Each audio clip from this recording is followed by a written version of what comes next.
Now, before the sun completely went down, I thought back to myself after I just got off work.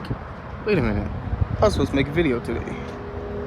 Now, this, as you can see in the thumbnail, is my new EF.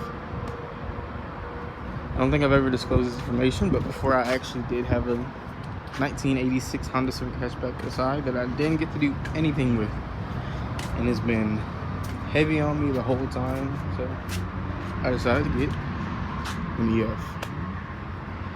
And I don't have the keys with me right now. I will do a startup video letting you guys hear it. But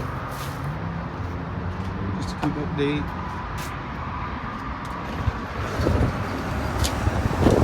The CG is not on pause. More attention is just being focused more toward this probably now. I think I said in the last video I was getting exhaust this week. Well, psych, got an EF instead.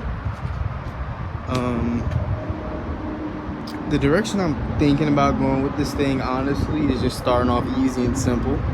Swapping out this D15 for a D16. May go turbo with that D16, but I don't know if you guys can see this in here. But the car's already a 4-speed, so 4 or 5-speed, same thing. Pretty much all you gotta do is just switch transmission, but it's gonna be a D16, probably more than likely a D16. Since it's a DX with the dual point, it's gonna have to be multi-point converted. Shouldn't be too hard to do. But yeah, that's the EF. See you guys in the next video.